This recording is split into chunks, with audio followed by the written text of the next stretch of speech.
कुछ ऑपोजिशन के लीडर्स लोग कह रहे हैं कि एनसीपी का अगर यहाँ से उम्मीदवार को जीतता है तो हजारों नौकरी देंगे। ये हमको समझ में नहीं आता कि कहां से लेके देंगे नौकरी। विमर्श जो फैला रहा है, बोल रहे हैं कि हम लोग बीजेपी का बी टीम है, सीएम साहब डीसीएम साहब का हम लोग एक ही टीम है, बी टीम है। मेरा जवाब यही रहेगा कि बीजेपी का कोई भी बी टीम नहीं है। बीजेपी का टीम है तो केवल एक ही टीम है और ये है अपना बीजेपी का ही टीम। कोई भी बी टीम या सी टीम नहीं होता है।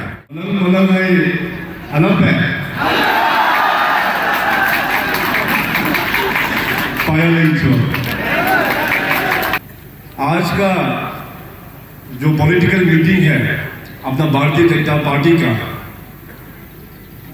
मैं सोचा कि इलेक्शन डिक्लेयर होने के बाद यहां में मैं जश्न मनाने के लिए यहां आऊंगा, मगर ये हो नहीं पाया।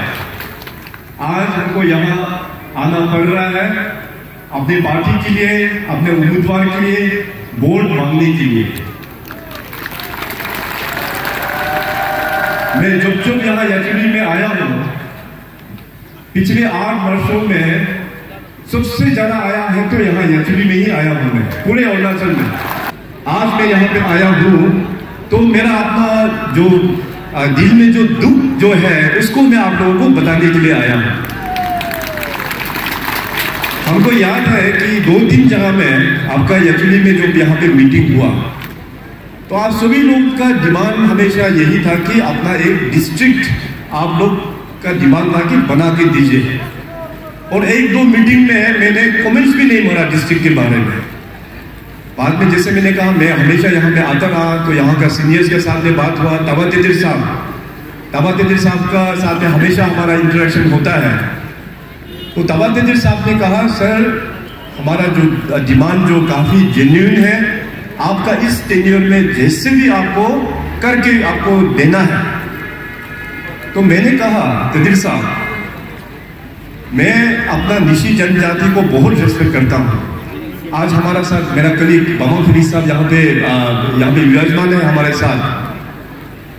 मैं तो हमेशा यही बोलता हूँ कि पेमा खांडू को सीएम बनाया तो निशी लोग ने ही सीएम बनाया।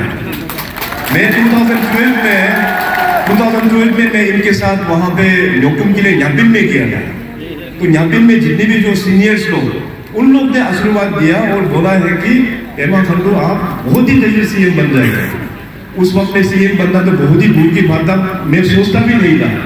मगर उन सभी लोगों का आशीर्वाद है, अपना निशी भाई बहन सभी लोगों का माता पिता सभी लोगों का आशीर्वाद है कि मैं 2016 में ही सीएम बन गया। तो मैंने ताबा तेदिर साहब को कहा जो वो डिस्ट्रिक्ट के लिए जो उन्होंने मांग रखा, तो मैंने सीरियसली इनसे मैंने डिस्कस किया।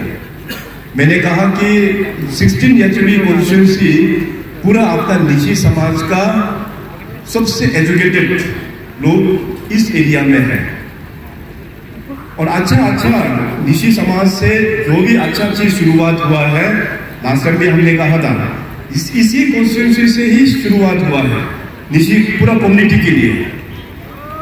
तो मैंने कहा कि अगर हम डिस्ट्रिक्ट क्रिएट करके देंगे तो मैं चाहता हूं कि 2024 में भी आप ही हमारा विधायक, भारतीय जनता पार्टी का विधायक का चुनाव आपको ही लड़ना है, लोग आपको समर्थन पक्का करेंगे।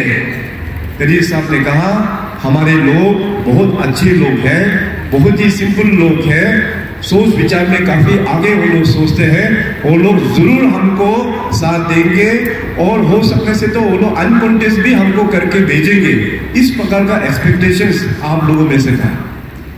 और मैं भी सोचा डिस्ट्रिक्ट देना तो बहुत बड़ा बात होता है, बहुत बड़ा बात होता है। डिस्ट्रिक्ट ऐसे नहीं मिलता है।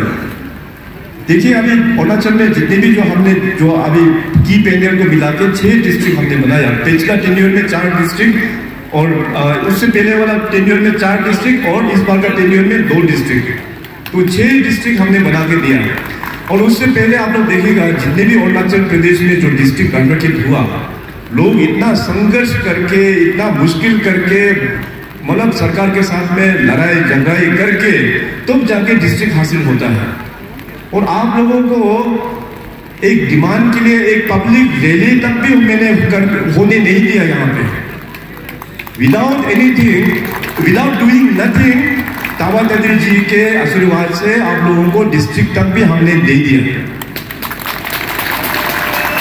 और आज हमको ये सरप्राइज हमको मिला कि 1 तारीख मार्च में हम लोग ने पूरे डिस्ट्रिक्ट का हम लोग ने फाउंडेशन हम लोग ने ले किया। और उससे पहले जो पब्लिक के लिए हमने लास्ट आई थिंक 2023 में जब मैं आया था, तो पब्लिक के लिए मैंने उस वक्त में मैंने कहा था कि ठीक है, आप लोगों का उतना ही डिमांड है तो मैं डिस्ट्रिक्ट बना के दूंगा। तो मगर उसमें आप सभी को याद होगा मैंने कहा था कि पेमा खंडू काम भी करते हैं और हिसाब किताब में भी बड़ा तगड़ा है। मैंने कहा कि आप लोगों का काम हम करके देंगे, उसके बदले में मैं आपसे कुछ मांगूंगा। कहा था कि नहीं कहा था, याद है? तो इस डिस्ट्रिक्ट के सभी लोग ने कहा आप डिस्ट्रिक्ट दे दीजिए, आप जो भी मांगेंगे हम दे देंगे। तो डिस्ट्रिक्ट बना के दिया। डिस्ट्रिक्ट बनने के बाद में 1 तारीख को 1 मार्च को मैं यहाँ पे आया। आने के बाद अपना कलीग ऑनरेबल मिनिस्टर श्री ताबा तेदिर जी को दोबारा फिर भारतीय जनता पार्टी के उम्मीदवार हमने अनाउंसमेंट किया। और साथ ही साथ हमने अनुरोध भी किया आप सभी को कि अभी आप लोगों का डिस्ट्रिक्ट का जो डिमांड था, आपका काम हमने कर दिया है, इनको अनकॉन्टेस्ट करके यहाँ से भेजना है। मैंने आप लोगों को आग्रह किया कि नहीं किया था। और आप सभी यहाँ पे जितने भी आए हैं और आज यहाँ पे जितने भी लोग जो आ नहीं पाए हैं, सोशल मीडिया से जो हमारा पार्टी को सुन रहा है, मैं उनसे भी कहना चाहूंगा कि 100% सभी लोग ने एकजुट होकर कहा कि ताबा तेदिर साहब को यहाँ से जिता के भेजेंगे, अनकॉन्टेस्ट करा के भेजेंगे। ये 1 तारीख का बात कर रहा हूँ, ये मार्च 1 तारीख का। तो बाद में जैसे इलेक्शन घोषणा हो गया, चुनाव का जो नॉमिनेशन पेपर जब शुरुआत हो गया, पता चला कि यहाँ पे अभी एनसीपी का कैंडिडेट यहाँ पे आ गया है। वो देख के हमें थोड़ा सा बिलीव भी नहीं हुआ। मैं सोचा कि बातचीत करके ये सोल्व हो जाएगा, मगर अनफॉर्चुनेटली वो बात जो सोल्व हो नहीं पाया। तो इसलिए आज मैं यहाँ पे आया हूँ आप सभी से कि हमारा भारतीय जनता पार्टी का उम्मीदवार श्री ताबा तेदिर जी को आप लोग थम्पिंग मेजोरिटी के साथ में वापस हमारे साथ असेंबली में भेजना है। और ऑपोजिशन वाला लोग यहाँ पे कई सारा रूमर्स यहाँ पे फैला रहा है।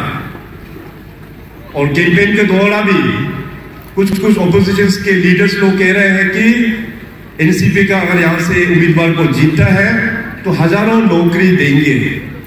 ये हमको समझ में नहीं आता कि कहां से लेके देंगे नौकरी। आप सब जानते हैं ग्रुप ए के लिए पब्लिक सर्विस कमीशन में एग्जाम देना है, एग्जाम देके आएगा, क्वालिफाई होगा तो भी नौकरी मिलेगा। ग्रुप बी सी में स्टाफ सिलेक्शन बोर्ड जो हमने पूरा बड़ा रिफॉर्म लेके आया, एग्जाम देगा, पास होगा तो भी जाके ग्रुप बी और सी का भी नौकरी मिलेगा।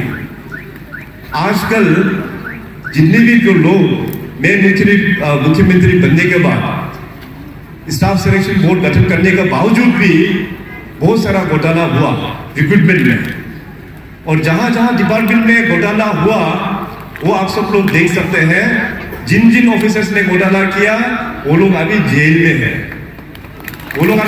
है, तो ये देखिए आप लोग दूसरा का कहने पर नहीं आना है, वो लोग आप लोगों को बेवकूफ बना रहा है।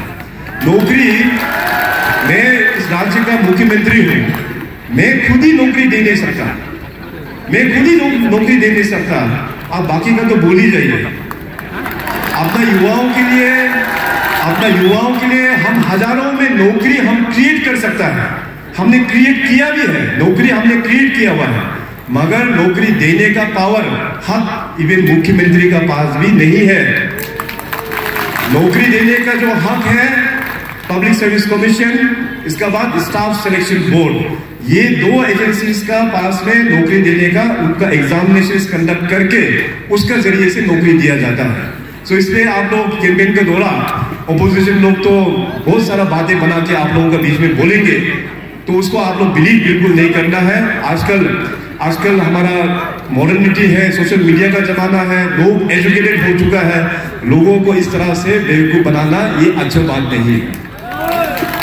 और साथ ही साथ अभी थोड़ी देर पहले हमारा मंडल प्रेसिडेंट तानिया जी ने जो यहाँ पे कहा कि बहुत सारा अपना पंचायत में भी, वैसे यहाँ पे अपना ग्राम चेयरपर्सन और जितने भी जो ग्राम मेंबर्स है मैक्सिमम अपना पार्टी में ही बैठा हुआ है, मैं उसके लिए आप सभी का शुक्रगुजार हूँ। मगर पता चला है कि अपना जेपीएल हमारा कुल मिला के इस कॉन्स्टिट्यूंसी में 6 जेपीएल है, शायद 1 इंडिपेंडेंट है और 5 अपना बीजेपी का है। तो 5 बीजेपी में से केवल अपना जोरम जी को छोड़ के बाकी 4 जो है छोड़ के एनसीपी में चला गया। तो मेरा ये पार्टी की तरफ से ये मैसेज रहेगा कि देखिए अभी भारतीय जनता पार्टी 2024 के बाद में अपना पार्टी का रूल्स एंड रेगुलेशंस का मुताबिक काम करने वाला है। मेरा ये निवेदन रहेगा जितने भी अपना पार्टी का जेपीएच लोग अभी फिलहाल जो रास्ता भटक के एनसीपी का साथ में चला गया और साथ साथ में कुछ ग्राम चेयरपर्सन और कुछ ग्राम भी जो लोग रास्ता भटक के चला गया, बीजेपी का दरवाजा अभी भी खुला हुआ है, आप लोग वापस आ जाइए। 17 अप्रैल शाम 5 बजे 17 अप्रैल शाम 5 बजे तक भारतीय जनता पार्टी का गेट जो है वो खुला रहेगा। अपना ही लोग है बीच में भटक गया है, उसको फिर वापस आते हैं तो हम लोग स्वागत करेंगे। अभी जो उम्मीदवार एमएलए कैंडिडेट्स का जिन का नॉमिनेशन हो गया वो लोग तो बेचारा अभी फंस गया है, क्योंकि लास्ट डे ऑफ विड्रॉवल जो है वो खत्म हो चुका है। तो जो फंस गया है उनके साथ अपना कार्यकर्ता आप लोग नहीं फंसना है। जो फंस गया है, बीजेपी का दरवाजा 6 साल के लिए बंद हो चुका है। 6 साल के लिए दरवाजा बंद हो चुका है। जो उम्मीदवार बीजेपी से छोड़ के जो लोग अलग पार्टी से उम्मीदवार बन के जो लड़ रहा है, को भी आप लोग आशा नहीं करना गलती से 1-2 सीट 60 में से अगर जीत भी जाए तो सरकार से बाहर ही आपको बैठना पड़ेगा। बीजेपी में ज्वाइनिंग जो है वो बिल्कुल नहीं होगा। ये फैसला भारतीय जनता पार्टी दिल्ली का फैसला है, हेडक्वार्टर का फैसला है। मैं आज आप लोगों के बीच में यहां कन्वे कर रहा हूं, इसमें बड़ा क्लियर कट है। और दूसरा जो यहाँ पे रूमर्स जो फैला रहा है, बोल रहे हैं कि लोग बीजेपी का बी टीम है, सीएम साहब डीसीएम साहब का हम लोग एक ही टीम है, बी टीम है। मेरा जवाब यही रहेगा कि बीजेपी का कोई भी बी टीम नहीं है। बीजेपी का टीम है तो केवल एक ही टीम है और ये है अपना बीजेपी का ही टीम। कोई भी बी टीम या सी टीम नहीं होता है। इसमें आप लोग बिल्कुल कंफ्यूज नहीं होना है। लोग तो देखिए वोट मांगने के लिए कुछ भी कहेंगे, सीएम साहब का भी नाम लेंगे, डीसीएम का नाम लेंगे, बहुत तरह तरह के लोग इस प्रकार करके कैंपेन करेंगे। मगर पॉलिटिक्स एक प्रोफेशन होता है एंड वी आर प्रोफेशनल्स। हम लोग पार्टी में जो है, पार्टी के साथ में हम लोग गद्दार नहीं करेंगे। हमारा ड्यूटी है, पार्टी का ड्यूटी है ताबा तेजस्वी साहब को यहाँ 16 जनवरी से जितवाना, और उसके लिए खास करके मैं आज आपके बीच में यहाँ पे आया हूँ। तो जो रूमर्स वो लोग जो फैला रहा है कि बी टीम वाला जो इस प्रकार से जो रूमर्स है उसको आप लोग बिल्कुल उसको बिलीव नहीं करना है। पॉलिटिक्स में सेकंड प्राइज नहीं होता है। मैं ये बात जो है अलग अलग रीजन्स में भी बोल के आया हूँ, आज होलोंगी में भी मैंने ये बोल के आया। पॉलिटिक्स में एक ही विनर होता है, जो जीता वो सिकंदर। और बीजेपी चुनाव से पहले 10 सीट जो है अनकॉन्टेस्ट होके जीत चुका है। आज हमारे साथ में यहाँ पे देखिए आपका जीरो का है, सकाली का है, ईटानगर का, हमारे साथ मिला के वो डीसीएम साहब आज इस मंच में 5 अनअपोज्ड इलेक्टेड एमएलए यहाँ पे आके बैठा हुआ है। चुनाव तो हम लोग डालेंगे 19 अप्रैल को, मगर उससे पहले 10 बीजेपी का खाता में ऑलरेडी आ चुका है। तो जो जीता वही सिकंदर, और पूरा अरुणाचल प्रदेश में पब्लिक ने मन बना लिया है कि इस बार वोट डालेंगे तो केवल बीजेपी को ही डालेंगे।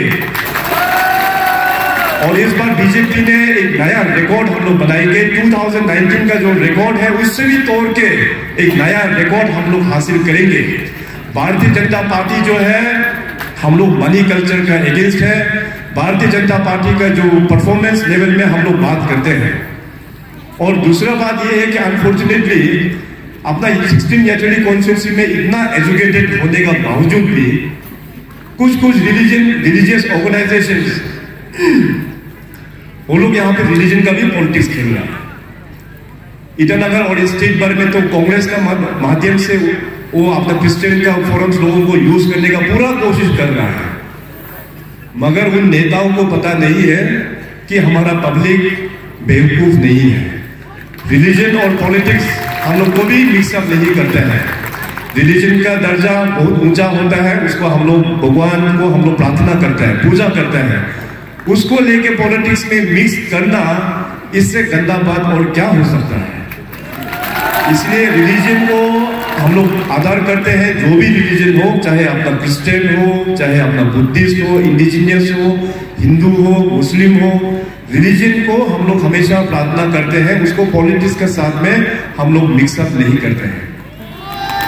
पहले आप लोग सुनता था, और बीजेपी का अगेंस्ट का जितने भी जो पॉलिटिकल पार्टीज है वो कहता था कि बीजेपी जो है एक रिलीजन बेस्ड एक पॉलिटिकल पार्टी है। बोलता था कि नहीं बोलता था? अभी आज प्रैक्टिकली देखिए, बीजेपी ज्यादा सेकुलर है ना कांग्रेस या एनसीपी ज्यादा सेकुलर है? बीजेपी ज्यादा सेकुलर है। अगर सेकुलर नहीं होता तो एनसीपी जैसे रिलीजन कार्ड खेलता, कांग्रेस जैसे रिलीजन कार्ड खेलता, अपना ही लोगों के बीच में रिलीजन का दरार करके अपना ही बीच में सोसाइटी में डिवाइड करने का काम ये कांग्रेस और एनसीपी और इन सब जो अलग अलग पॉलिटिकल पार्टीज है वो लोग कर रहा है। सो बीजेपी पार्टी काफी सेकुलर है, ये इस बार आप लोगों को पता चल गया। और खास करके राज्य में बीजेपी सरकार आने के बाद आप पूछिए पहले का सरकारों में किसने क्रिश्चियन अपना अरुणाचल क्रिश्चियन फोरम को मदद किया? अरुणाचल क्रिश्चियन फोरम को मदद किया तो बीजेपी सरकार ने ही मदद किया, ये आप सब लोग जानते हैं। कर्पस फंड दिया, पहले का सरकार कांग्रेस सरकार रह चुका है, कभी मदद किया उन लोगों ने? सवाल पूछिए उन लोगों को। और बात करता है, बोलता है कि बीजेपी क्रिश्चियनिटी का खिलाफ है, बीजेपी ये रिलीजन का खिलाफ है। तो प्रैक्टिकली देखिए आज बीजेपी कहां रिलीजन पॉलिटिक्स खेल रहा है। रिलीजन पॉलिटिक्स खेल रहा है तो वही लोग खेल रहा है। बीजेपी को पहले बदनाम करेगा, बाद में पॉलिटिक्स गंदा पॉलिटिक्स खेलेगा। ये सब पॉलिटिकल पार्टीज लोग ही खेलता है। सो इसलिए रिलीजन और पॉलिटिक्स को आप लोग बिल्कुल मिक्सअप नहीं करना है। अभी आपका 16 याचड़ी का जो डेवलपमेंट है, मैंने बहुत सारा काम यहाँ पे करके दिया हुआ है तावातेजी जी के माध्यम से, और भी हमको बहुत सारा काम यहाँ पे करना है। आप सबको बिलीव नहीं होगा, 1 तारीख को हमने जो की पेनियर डिस्ट्रिक्ट का फाउंडेशन ले होने का बाद, इसका बाद डिस्ट्रिक्ट मिनी सेक्रेटरीट का प्रोजेक्ट भी ऑलरेडी सैंक्शन हो चुका है। सैंक्शन हो चुका है ये प्रोजेक्ट। बिचुम डिस्ट्रिक्ट का भी सैंक्शन कर दिया, और की पेनियर डिस्ट्रिक्ट का भी मिनी सेक्रेटरीट डिस्ट्रिक्ट का डिस्ट्रिक्ट सेक्रेटरीट जो है वो ऑलरेडी सैंक्शन है। वो अभी बाकी पॉलिटिकल पार्टी होने से तो वेट करना था कि इलेक्शंस के बाद हम लोग प्रोजेक्ट बनाएंगे फिर सैंक्शन करेंगे, मगर बीजेपी जो है डबल इंजन का सरकार है। आदमी लोग सोचने से पहले ही हम लोग काम कर देता है। तो इसलिए इस डिस्ट्रिक्ट के की पेनियर डिस्ट्रिक्ट के आप सभी लोग इस डिस्ट्रिक्ट का डेवलपमेंट चाहिए, तो आप लोग अपना उम्मीदवार भारतीय जनता पार्टी के उम्मीदवार तावातेजी जी को जिता के भेजना ही पड़ेगा। गलती से यहां से अगर बीजेपी टिकट हार गया तो देखिए भाई, आप लोग 5 साल सूखा का सूखा रह जाएगा। एमएलए का पास में एमएलए का पास में फाइनेंशियल पावर कितना है? केवल एमएलए लेट फंड एक साल में 3 करोड़ का ही उनका पास अपना फंड होता है। बाकी जितने भी जो डेवलपमेंट का जो फंड है वो देंगे तो गवर्नमेंट ही देंगे। गवर्नमेंट बोलने से चीफ मिनिस्टर्स होता है सीएम को असिस्ट करने वाला। बाकी जितने भी जो डिपार्टमेंट्स में जो पैसा आता है, जो डेवलपमेंट का काम होता है, गवर्नमेंट अप्रूव करेगा तो भी जाके ग्राउंड में जाके सैंक्शन होके काम होता है। तो ये 5 सालों में जैसे मैंने कहा कि यहाँ पे अपना वेस्टर्न कमिश्नरेट भी यहाँ पे बना के दिया हुआ है, इंफ्रास्ट्रक्चर बनाना है। डिस्ट्रिक्ट नया जन्म दे के दिया हुआ है, यहाँ पे इंफ्रास्ट्रक्चर बनाना है। ये 5 साल में आपको एमएलए लेट का एक साल में 3 करोड़ इंटू 5 15 करोड़ चाहिए ना, आपको 1000 से भी ज्यादा करोड़ चाहिए। देखो भाई क्लियर कट है, मैं बड़ा क्लियर कट वाला आदमी हूं, जो बोलता है वो मैं करता भी हूं, है कि नहीं? आप लोगों को मैंने कहा कि मैं वेस्टर्न जोन का अपना कमिश्नरेट भी यहाँ बैठाऊंगा, यहाँ मैं बैठा के दिखाया। डिस्ट्रिक्ट जो है आप लोग ने बोला डिस्ट्रिक्ट बना के दो, डिस्ट्रिक्ट बना के दिया। इस बार अगर गलती से अपना की पेंडर डिस्ट्रिक्ट के लोगों ने अपना तावा तेदिर जी बीजेपी के उम्मीदवार को अगर असेंबली में नहीं भेजा तो देखिए 5 साल जो है आप लोग सूखा का सूखा ही लेना पड़ेगा। और जो भी काम आएगा फ्यूचर में, जो भी काम आएगा वो सरकार की ओर से अपना कार्यकर्ताओं का माध्यम से एग्जीक्यूट किया जाएगा। सो इसलिए आप सब लोग आज जितने भी जो डिस्ट्रिक्ट का लोग हैं, मैं दोबारा फिर निवेदन करता हूं कि देखिए जो समय जो चल रहा है अपना स्टेट के लिए बहुत अच्छा समय चल रहा है। देश में बहुत ही अच्छा यशस्वी प्रधानमंत्री नरेंद्र मोदी जी दिल्ली में बैठा हुआ है। मोदी साहब चाहते हैं अरुणाचल को और भी डेवलपमेंट करने के लिए। इस बार मार्च 9 तारीख को पीएम साहब वहां ईटानगर में आया और जितने भी नॉर्थ ईस्ट का जो प्रोजेक्ट है कुल मिला के 55,000 करोड़ वहां से उद्घाटन और फाउंडेशन स्टोन ले किया। उस 55,000 करोड़ में से अरुणाचल प्रदेश के लिए 41,000 करोड़ केवल अरुणाचल के लिए है। और आने वाला दिनों में इससे भी कई गुना ज्यादा लाखों करोड़ों में अरुणाचल में इन्वेस्टमेंट होने वाला है। सो देखिए ये जो समय जो है ये सही समय है। प्रधानमंत्री हम लोग ने कई बार देख चुका है, देश में राज्य में कई सारा मुख्यमंत्री को हम लोग ने देख चुका है, अलग अलग पॉलिटिकल पार्टीज भी हम लोग ने देख चुका है। मगर बीजेपी जिस हिसाब से कमिटेड हिसाब से जो काम करता है ये लास्ट 2014 से हम लोगों को देखने को मिला है। इसीलिए आप लोग देखिए in the larger interest of the state, अपना स्टेट का बड़ा पिक्चर को देखते हुए आप लोग बीजेपी का उम्मीदवार को बिल्कुल नहीं हराना है, बिल्कुल नहीं हराना है। और साथ ही साथ इस कॉन्स्टिट्यूंसी से हमारा एमपी बीजेपी का उम्मीदवार किरण रिजिजू जी को एकदम लैंडस्लाइड विक्ट्री रिकॉर्ड मार्जिन से दोबारा फिर उनको एमपी बना के पार्लियामेंट में मोदी साहब के सामने भेजना है। मोदी साहब 9 तारीख को जब आया तो उन्होंने कहा पॉलिटिकली अगर देखा जाए अरुणाचल प्रदेश में केवल 2 ही लोकसभा है। हमारे पार्लियामेंट में लोकसभा का सीट 543 लोकसभा में 2 एमपी का एक्चुअली बोलने से क्या वैल्यू है? कुछ वैल्यू नहीं है। मगर अरुणाचल का यहाँ के लोगों के साथ में उनका इतना जुड़ा हुआ है, जितने भी जो ट्राइब्स हैं वो चाहते हैं कि हमारा अरुणाचल प्रदेश जो कांग्रेस का जमाने में इतना नेग्लेक्टेड होके बैठा, अभी अरुणाचल प्रदेश और पूरा नॉर्थ ईस्ट को जस्टिस मिलना चाहिए, उनको पूरा भरपाई होना चाहिए, इनको डेवलपमेंट करना चाहिए। तो मोदी सरकार ने जो काम किया लास्ट 10 सालों में ये हिस्टोरिक है। इस प्रकार का डेवलपमेंट हम लोग ने पहले के सरकारों में बिल्कुल एक टुकड़ा तक हम लोग देख नहीं पाया। और आने वाला जर्नी में 2024 के बाद में जो जर्नी होगा अरुणाचल के लिए, और भी मैंने जैसे कहा कि लाखों करोड़ों का इन्वेस्टमेंट सरकार के ओर से किया जाएगा। बॉर्डर एरिया से लेके फुटिल एरिया कम्युनिकेशन और भी रोबस्ट बनाया जाएगा। जितने भी जो गांव अभी भी अनकनेक्टेड है उसमें भी हम लोग रोड पहुंचाएंगे। इस तरह का बड़ा काम जो है इन 5 सालों में और भी हम लोग किया जाएगा। हमारा राष्ट्रीय अध्यक्ष जेपी नड्डा जी 10 तारीख को वहां पे ईटानगर में आएंगे। ईटानगर में आने के बाद अपना पार्टी का मैनिफेस्टो को रिलीज करेंगे। रिलीज करने के बाद फिर उनका कार्यक्रम वहां दोईमुख में किया जाएगा। दोईमुख में इसलिए किया जा रहा है क्योंकि अपना वहां के तनाहाली जी का अपना कॉन्स्टिट्यूंसी है और साथ साथ 2 कॉन्स्टिट्यूंसी जो अनकंटेस्टेड हो गया, ईटानगर अपना तेजी कासो साहब का और अपना सगाली रोदुदेची साहब का और अपना 16 यचुली के भी पब्लिक रिप्रेजेंटेटिव आपको दोईमुख में 10 तारीख को आना है। 10 अप्रैल को जेपी नड्डा साहब आप लोगों को एड्रेस करेंगे। तो देखिए आने वाला दिनों में और भी बहुत सारा काम होने वाला है, जैसे मैंने कहा। इसलिए मैं बोल रहा हूं कि अरुणाचल का डेवलपमेंट के लिए ये जो समय जो चल रहा है बहुत अच्छा समय चल रहा है। इस अच्छा समय जो चलते वक्त बाकी पॉलिटिकल छोटा मोटा पॉलिटिकल पार्टीज लोग आके डिस्टर्ब नहीं करना चाहिए, डिस्टर्ब नहीं करना चाहिए। अरुणाचल में तय है कि बीजेपी सरकार ही बनना तय है। 10 अनकंटेस्ट हो गया और 50 जगह बीजेपी का उम्मीदवार पूरा कंटेस्ट कर रहा है। इसमें इस बार मैंने जैसे कहा रिकॉर्ड हम लोग क्रिएट करेंगे, सीट को जिता के दिखाएंगे। अभी बाकी पॉलिटिकल पार्टीज का आप लोग देखिए आंकड़ा, एनपीपी का केवल 21 जगह में कंटेस्ट है, आउट ऑफ 60 उम्मीदवार केवल 21 जगह में।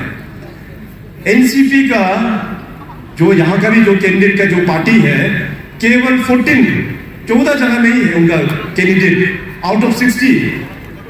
तो कहां से सरकार बनाएंगे वो लोग यार, हमको समझ में नहीं आ रहा। आज बीजेपी का अगेंस्ट में जितने भी जो उम्मीदवार हैं वो लोग बोल रहे हैं कि आप लोग वोट देंगे, हम जीतने से जगह को रोड बनाएंगे, डेवलपमेंट करेंगे, फलाना करेंगे, ये करेंगे। हमको समझ में नहीं आता है कि अगर गलती से जीत भी जाए साल में 3 करोड़ से क्या डेवलपमेंट करेंगे? कुछ डेवलपमेंट होने वाला नहीं है भाई। इसलिए जो समय चल रहा है, मेरा की पेने डिस्ट्रिक्ट के सभी हमारा माता पिता, हमारा दोस्त, हमारा भाई बहन, आप सबको एकजुट होकर बीजेपी का साथ देना ही होगा। बीजेपी का साथ दीजिए। मैं वादा करता हूं जितने भी जो यहाँ पे और भी डेवलपमेंट होना है, हम लोग टीम अरुणाचल का स्पिरिट से अच्छा डिस्ट्रिक्ट यहाँ पे हम लोग बनाएंगे।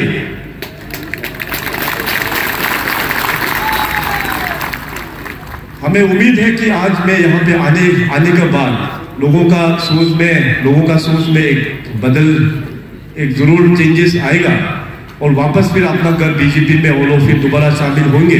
ये हम एक्सपेक्टेशंस में काफी करता हूँ।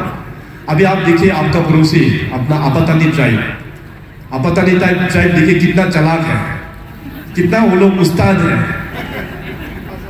डिस्ट्रिक्ट आप लोगों को दिया की बैरियर, मगर हमको पता है कि साथ ही साथ और एक डिस्ट्रिक्ट आपातानी को भी एक इंडिपेंडेंट डिस्ट्रिक्ट मिल गया। तो अब आपातानी ट्राइब को उल्टा सरकार का साथ में मिलकर अनकंटेस्ट करके अपना आगे आपा साहब को भेज दिया। तो एक्चुअली यहां से भी अनकंटेस्ट होना चाहिए भाई। इस बार डिस्ट्रिक्ट देना यार मामूली बात नहीं होता है। हजारों करोड़ का इन्वेस्टमेंट सरकार को करना पड़ता है। तो ये आने वाला जो दिन है, हम लोगों को एक अरुणाचल प्रदेश को एक विकसित अरुणाचल बनाना है।